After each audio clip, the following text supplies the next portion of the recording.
اللہ تعالیٰ فرماتا ہے سوف یؤتی اللہ المؤمنین اجرا عظیما، ان قریب اللہ مسلمانوں کو بڑا ثواب دے گا، ایمان والوں کو بڑا ثواب دے گا۔ اب یہ اس پارے کی آخری آیت میں تلاوت کر رہا ہوں، 5ویں پارے کی، ما یفعل اللہ بعذابکم ان شکرتم وآمنتم۔ کتنی پیاری بات ہے، اللہ فرما رہا ہے اللہ تمہیں عذاب دے کر کیا کرے گا؟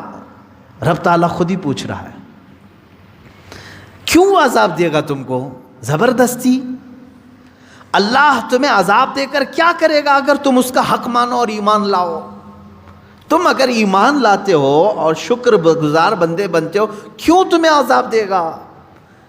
یہ دیکھیں کتنی بڑی بات ہے۔ یہی تو عیسیٰ علیہ السلام کی دعا بھی تھی۔ عیسیٰ علیہ السلام نے ایک دعا کی تھی، وہ 6 پارے کے آخر میں آتی ہے، 7ویں پارے کے سورہ مائدہ کے آخر میں آتی ہے، ان تعذبنی فانی عبدک وان تغفر لی فانک انت العزیز الحکیم۔ اے اللہ اگر تو عذاب دے گا مجھے تو میں تیرا ہی تو بندہ ہوں، تیرا ہی تو بندہ ہوں، اور اگر تو بخش دے گا تو تو بڑی عزت والا ہے، تیرے خزانے میں کوئی کمی نہیں ہونے والی ہے۔ اب دیکھیں یہاں چپکلش کس کی ہوتی ہے؟ تمہارے نوکر کو بلا کر کے میں نے مارا دل ٹھنڈا کرنے کے لیے کہ چلو سامنے والے کو ذلیل بھی کروں اور دل کو ٹھنڈا بھی کروں، دوسرے کے آدمی کو لا کر کے، یہی تو چل رہا ہے نا آج۔ اس پارٹی والا پکڑا گیا تو اس پارٹی والے اس کو مار دیں گے، دل ٹھنڈا کریں گے، سامنے والے کو ذلیل کریں گے، یہی تو چلتا ہے۔ میں اگر تمہارے نوکر کو لا کر کے ماروں تو ہو سکتا ہے یا میری غرض ہو کہ میں بدلے کی بھاونا اندر ہے، سامنے والے سے میری چپکلش تھی اسی لیے اس کے نوکر کو بلا کر کے میں نے مارا، لیکن رب ذوالجلال کے ساتھ تو ایسا معاملہ نہیں۔ وہ اگر کسی بھی بندے کو عذاب دے تو کسی دوسرے کا تو بندہ ہے نہیں، اسی کے بندے ہیں، کوئی دوسری جماعت کا بندہ نہیں ہے۔ یہی دعا کیا کرو اے مسلمانوں اللہ سے، اے اللہ تو اگر مجھے عذاب دے گا تو میں تیرا ہی تو بندہ ہوں، میں تیرا ہی بندہ ہوں۔ یہ میں نے اصول آپ کو سمجھایا۔ یہاں سے مجھے ایک بات یاد آتی ہے، صحابی کا عقیدہ دیکھیں، اللہ رب العزت کسی پر بھی عذاب نہیں دینا چاہتا، بلکہ وہ قیامت کے دن تو فرمایا اللہ کے حبیب صلی اللہ علیہ وسلم نے چھوٹے چھوٹے بہانے دیکھے جاتے ہیں بخشنے کے، چھوٹے چھوٹے بہانے دیکھے جاتے ہیں، یہاں تک کہ فرمایا حدیث پاک میں ہے ایک شخص کو فرشتے گھسیٹتے ہوئے لے جا رہے تھے، رب تعالیٰ نے فرمایا روک دو اس کو، اس کی کوئی نیکیاں نہیں ہیں، کہا کچھ بھی نہیں ہے مولا اس کے پاس، گناہ بھاری ہو گئے ہیں اس کے۔ رب تبارک و تعالیٰ نے اس سے سوال کیا، اس سے پوچھو میرے بندے سے کیا زندگی میں کبھی کسی عالم کی محفل میں بیٹھا تھا؟ وہ کہتا ہے نہیں، پھر فرشتے گھسیٹتے ہوئے لے جاتے ہیں۔ اس بات پر بخشش کے لیے اللہ تعالیٰ فرما رہا ہے بیٹھا تھا، اس کے پاس وہ بھی نہیں تھا۔ پہلے پوچھا گیا کیا مصافحہ کیا تھا؟ اس نے کہا نہیں ایسا کبھی اتفاق ہی نہیں ہوا۔ محفل میں بیٹھا تھا؟ کہا نہیں۔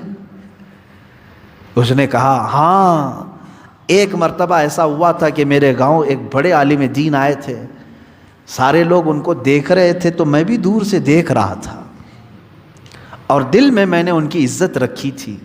اللہ نے فرمایا وہ نائب رسول کا احترام کیا، اسے معاف کر دو۔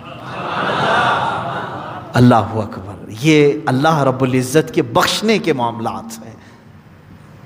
وہ تو اسی لیے فارسی میں کہا گیا نا رحمت حق بہانہ می جویت بہا نمی جویت، فارسی کا ایک قول ہے اللہ کی رحمت تو بہانے ڈھونڈتی ہے، قیمت نہیں دیکھتی۔ اب بندہ اگر یہ سوچ کر کے بیٹھ جائے کہ نہیں وہ بہت ہی عذاب دے گا، بہت ہی عذاب دے گا، نہیں میرے عزیزو، اللہ تبارک و تعالیٰ کو رحیم و کریم بھی یقین رکھو۔ اور خود مولا فرما رہا ہے ما یفعل اللہ بعذابکم، تم کو عذاب دے کر اللہ کیا کرے گا؟ کیوں اللہ عذاب دے گا تم کو؟ کیا تم دوسرے کے بندے ہو کہ تمہیں عذاب دینے کے بعد بدلہ لیا جائے گا؟ نہیں، اللہ تعالیٰ ہاں اس کے اصول تھے دنیا میں، سب کو اللہ نے بتایا تھا اس راستے پر چلو، تم بہک گئے تھے اس لیے تمہیں عذاب میں مبتلا کیا جا رہا ہے، ورنہ زبردستی کسی کو نہیں۔ اسی لیے وہ صحابی رسول کا عقیدہ مجھے یہی بتانا تھا۔ میں یہاں پر اپنی گفتگو کو سمیٹتا ہوں۔ حضور پاک صلی اللہ تعالیٰ علیہ وسلم کے پاس صحابی آئے کہنے لگے یا رسول اللہ صلی اللہ علیہ وسلم، اللہ تعالیٰ اپنے بہت سارے کام فرشتوں کے توسل سے، فرشتوں کے اسباب سے کراتا ہے۔ بارش برسانے والا فرشتہ میکائیل علیہ السلام، روزی پہنچانے والے فرشتے ہیں، بچے کی ولادت سے پہلے ماں کے پیٹ میں آ کر اس کا ناک نقشہ شکل پوری دینے والے دوسرے فرشتے ہیں، قبر میں سوالات کرنے کا کام کون کر رہا ہے؟ فرشتے۔ تمہارا درود حضور صلی اللہ علیہ وسلم تک پہنچانے والے فرشتے ہیں، بارش برسانے والے، ہوا چلانے والے فرشتے ہیں۔ اللہ تبارک و تعالیٰ اپنے کائنات کے سارے کاموں کو فرشتوں کے لیے مقرر کیا ہے، کاموں پر فرشتوں کو مقرر کیا ہے، سارے کام فرشتے کر رہے ہیں۔ اس صحابی نے حضور سے کیسا سوال کیا؟ پوچھتے ہیں یا رسول اللہ صلی اللہ علیہ وسلم، قیامت کے دن جب ہم سب کا حساب کتاب ہو رہا ہوگا تو کون سا فرشتہ حساب لینے کے لیے اللہ بٹھائے گا؟ جبرائیل کو اللہ نے نبیوں تک پیغام پہنچانے کے لیے مقرر کیا، اسرافیل کو سور پھونکنے کے لیے قیامت کے پہلے، اور پھر میکائیل کو آسمان سے بارش برسانے کے لیے، اسرائیل کو روح نکالنے کے لیے، علیہم الصلاۃ والتسلیم اجمعین۔ صحابی نے پوچھا قیامت کے دن ہمارا حساب لینے کے لیے کون سے فرشتے کو رکھے گا اللہ تعالیٰ؟ اب دیکھیں میرے آقا صلی اللہ علیہ وسلم نے فرمایا، اے میرے صحابی، کوئی فرشتہ نہیں، ڈائریکٹ اللہ ہی حساب لے گا، اللہ تعالیٰ ہی خود حساب لے گا۔ تو وہ صحابی جھومنے لگ گئے اور رقص کرنے لگے، واہ میرے رب کی شان، واہ۔ تو کہا کیوں اتنی خوشی کس بات کی ہے؟ کہا اگر یہ فرشتوں کو ڈیوٹی دی جاتی تو پھر وہ ایک پائی بھی ادھر کی ادھر نہیں کرتے، وہ تو اپنے کام میں پورے ہوتے ہیں۔ ہم نے تو اسرائیل کو زندگی بھر دیکھا ہے، ایک منٹ آگے پیچھے نہیں چھوڑتا، روح نکالنا ہی نکالنا ہے۔ لیکن جب میرے آقا آپ نے فرمایا کہ اللہ خود حساب لے گا تو مجھے معلوم ہے کہ وہ اللہ رحمان بھی ہے، رحیم بھی ہے، ستار بھی ہے، غفار بھی ہے۔ جب وہ اپنے بندوں کے حساب لینے پر آئے گا تو کسی کا چھپا دے گا، کسی کو بے حساب معاف کرے گا، کسی کو یوں ہی جنت میں بھیج دے گا۔ جب آپ نے فرما دیا تو میرا یقین بڑھ گیا کہ میرے بھی بخشش کی امید مجھے لگ گئی، قیامت کے دن میرے بھی بخشش کی مجھے امید لگ گئی۔ یہ امید صحابہ کی جو تھی وہی رکھو اپنے رب سے، ہم جیسوں کی بھی بخشش ہو جائے گی۔ اللہ اگر حساب لے، اللہ تعالیٰ اگر حساب لے، ہم سب کی بخشش ہو۔ ہاں فرشتوں کو رکھے گا تو وہ ڈیوٹی پوری کریں گے، وہ ڈیوٹی پوری کریں گے۔ یہی اللہ تعالیٰ فرماتا ہے اللہ تمہیں عذاب دے کر کیا کرے گا اگر تم دو چیزیں کرو، کیا ایک ایمان لاؤ، ایمان پر قائم رہو، اور دوسرے شکر بجا لاتے لو، اللہ تعالیٰ تمہیں کیوں عذاب دے گا؟ وَكَانَ اللَّهُ شَاكِرًا عَلِيمًا، اور اللہ صلہ دینے والا، جاننے والا ہے، بدلہ جزا دینے والا ہے۔ یہاں شکر کا لفظ آیا ہے، جو بندہ شکر نہیں کرتا وہی سب سے زیادہ عذاب میں گرفتار ہوتا ہے۔ دیکھیں حضور صلی اللہ علیہ وسلم نے فرمایا قیامت کے دن معراج کے سفر میں نے جہنم میں سب سے زیادہ عورتوں کو دیکھا۔ صحابیات کے پاس حضور فرما رہے ہیں کیوں؟ حضور سے پوچھا کیوں عورتیں زیادہ تھیں؟ حضور فرماتے ہن یکفرن العشیر، اس لیے کہ وہ اپنے مردوں کی ناشکری بہت کرتی تھیں۔ ناشکری ایک ایسی چیز ہے جو دوزخ میں لے جاتی ہے، عذاب میں گرفتار کرتی ہے۔ یہ چیزیں بندوں کے اندر بہت آتی ہیں۔ اگر تم ایمان والے ہو اور شکر گزار ہو، ٹینشن مت لو، اللہ عذاب نہیں دے گا، اللہ عذاب نہیں دے گا۔ ایمان پر قائم ہے اور شکر کر رہے ہو۔ شکر یہ ہے کہ ہر بات پر تم الحمدللہ کہو۔ بیماری کے بستر پر ہو، بیماری کے بستر پر ہو، کوئی پوچھے کیسے ہوگا الحمدللہ۔ ہاں کوئی سوال کرے گا کیا یہاں پر بھی شکر کرنا، حالانکہ میں بیمار ہوں، بولوں تو کیا فرق ہے؟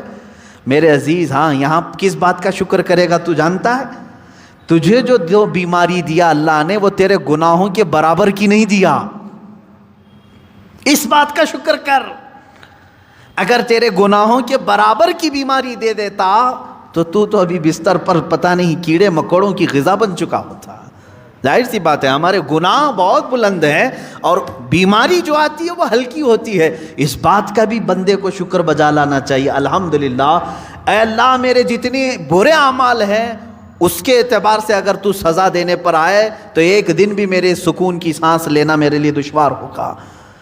اتنی بیماری دیا تو نے، یہ بھی تیرا شکر ہے، یہ بھی تیرا شکر ہے۔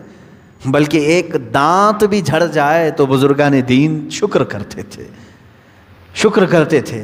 کس بات پر؟ ارے دانت جھڑ جائے تو شکر۔ ایک بزرگ نے فرمایا ہاں، اس لیے کہ جتنی دیر میں نے اللہ کی تسبیح نہیں بیان کی، غافل رہا، وہ مولا چاہتا تو میرے پورے دانت توڑ دیتا، چاہتا تو پوری زبان خراب کر دیتا، پھر بھی ایک ہی ٹوٹا ہے، اس پر بھی میں شکر کر رہا ہوں۔ یہ شکر کی زندگی ہے۔ آج چھوٹی چھوٹی سی چیزوں پر واویلا، سب کچھ ہے تمہارے پاس، صحت بھی ہے، تندرستی بھی ہے، سب کچھ۔ شکایت کم کرو، شکر زیادہ کرو۔ کیا آپ نے اپنی زندگی میں ہی جھانک کر کے نہیں دیکھا؟ کیا ہمارے پاس بیماری آئی تو ہم سب کو بتائے؟ صحت مندی سب کے سامنے کیوں نہیں بتاتے؟ جب مال اچھا آ رہا تھا، برکت خوب تھی، تو کسی کو نہیں بتایا، سب کو چھپا چھپا کر کے رکھا۔ کتنا پیسہ آ رہا ہے کسی کو نہیں بتایا۔ جہاں خسارہ ہوا سب کو بولنے لگے بہت مندی ہو گئی، بہت دھندا خراب ہو گیا۔ تو یہ تو ناانصافی ہے نا۔ تو گویا کہ تم اپنے مولا کی شکایت بندوں سے خوب کر رہے ہو، اور اس کی دی ہوئی نعمتیں کبھی بندوں کے سامنے نہیں بیان کر رہے۔ ہونا تو یہ چاہیے کہ اللہ نے فرمایا تم پر میں نے جو نعمتیں اتاری ہیں اس کا اظہار کرو۔ اگر تمہارے پاس مال ہے، اچھے کپڑے پہننا یہ اللہ کی نعمتوں کا اظہار ہے کہ اللہ تعالیٰ نے مجھے لاوارث نہیں رکھا، مجھے کھلا رہا ہے، پلا رہا ہے۔ تمہارے پاس اگر مال اللہ نے دیا ہے، اچھے کھانے کھائے اور دوسروں کو بھی دیا، اچھے کپڑے پہنے اور دوسروں کو بھی پہنایا، یہ فرماتے ہیں وہ شکر گزار بندہ ہے۔ حضور پاک صلی اللہ علیہ وسلم نے پسند فرمایا کہ تم اپنے اوپر اپنے رب کی نعمتوں کا اظہار کرو، اللہ کے سامنے اظہار کرو کہ مولا یہ سب تیرا دیا ہوا ہے، جو میں پہن کے آیا ہوں یہ تیرا ہے۔ ہاں، ناشکری کرنے والے بندوں میں عورتیں زیادہ ہیں اور مرد بھی ہیں جو سب کے سب دوزخ میں جا رہے ہیں۔ یہی دو چیزیں یہاں پر بیان ہوئی ہیں۔ اللہ تمہیں کیوں کر عذاب دے گا اگر تم ایمان پر ہو اور شکر کر رہے ہو۔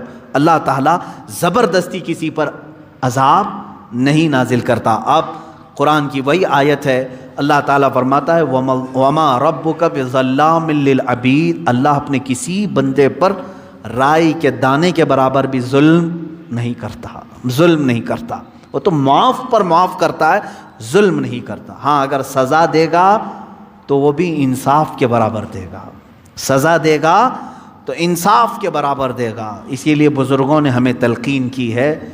ایک چیز میں آپ کو بتا دوں کہ اگر تمہیں زندگی میں کوئی ارادہ کر لیا، مثال کے طور پر مجھے گھر بنانا تھا، پیسے جمع کرتا رہا لیکن گھر بنا ہی نہیں، تو روتے گاتے سب کو بولنے کی ضرورت نہیں، میری خواہش تو یہ تھی لیکن ہوا نہیں۔ اس پر حکم یہ بزرگوں نے فرمایا کہ تو خدا بننے کی کوشش مت کر کہ جو تو چاہے وہ ہو جائے، یہ تو اللہ کی شان ہے۔ کبھی ایسا ہوگا کہ تو جو چاہے وہ ہو جائے گا، کبھی ایسا ہوگا جو تم چاہتے ہو وہ نہیں ہوگا۔ تو اس میں کیا کرنا چاہیے بندے کو؟ بزرگوں نے فرمایا اگر تیرے چاہنے کے بعد کوئی کام ہو گیا تو یہ کہہ کہ اللہ مجھ جیسے کمتر کو بھی مکمل کر کے دے دیا، اور اگر تیرے چاہنے کے بعد نہیں ہوا تو یوں کہہ کہ اللہ تبارک و تعالیٰ نے اپنے عدل کے مطابق جو کیا وہ بالکل صحیح کیا، کہ مجھ جیسے کے لیے وہ تھا ہی نہیں کام جس کی میں خواہش کر کے بیٹھا تھا، جس کی میں خواہش کر کے بیٹھا تھا۔ میرے مرشد گرامی کا یہ شعر مجھے یاد آتا ہے، اللہ رب العزت کی بارگاہ میں وہ یوں دعا کرتے تھے کہ میں گنہگار ہوں اور بڑے مرتبوں کی خواہش، میں گنہگار ہوں اور بڑے مرتبوں کی خواہش، تو کریم ہے خدایا تیری بندہ پروری ہے۔ یعنی میں چاہتا تو کہ بڑے مقامات مل جائیں لیکن حیثیت نہیں ہے، خواہش تو کر رہا ہوں، مل گئے تو تیرا انعام ہے، نہیں ملے تو یہ تو میری خود کی کوتاہی ہے، ویسے تو مجھے ملنا ہی نہیں چاہیے لیکن مل گئے تو تیرا انعام ہے۔ اللہ رب العزت ہم سب کو قرآن عظیم کی تفسیر اور اس کے معانی پر عمل کی توفیق عطا فرمائے۔ وآخر دعوانا الحمد للہ رب العالمین۔